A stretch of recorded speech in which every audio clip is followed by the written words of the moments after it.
দেবী অবতারে চমকে দিলেন বিদ্যা সিনহা মিম।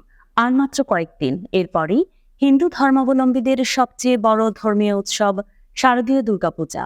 এদিন সকালে অনুরাগীদের মহালয়ার শুভেচ্ছা জানালেন জনপ্রিয় অভিনেত্রী ও মডেল বিদ্যা সিনহা মিম। সঙ্গে দেবীর অবতারে নিজেকে ধরা দিয়ে ভক্তদের চমকেও দেন এই মডেল। বিস্তারিত দেখুন নাহিদা নিসার ডেস্ক রিপোর্টে। হিন্দু ধর্মাবলম্বীদের সবচেয়ে বড় ধর্মীয় উৎসব শারদীয় দুর্গাপূজার আর মাত্র কয়েকদিন বাকি। মহালয়ার সাত সকালে সামাজিক মাধ্যমে কিছু ছবি পোস্ট করেন বিদ্যা সিনহা মিম। ছবিতে রীতিমতো এক দেবীর রূপেই দেখা যায় মিমকে। সামনে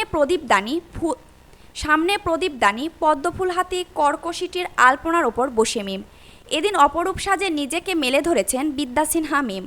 উৎসবের সঙ্গে মিল রেখে পড়েছেন হাফ সিল্ক কটনের লাল পাড়ের সাদা শাড়ি। দেবীর অবতারের সঙ্গে নিজেকে ধরা দিয়ে ভক্তদের চমকেও দেন এই মডেল।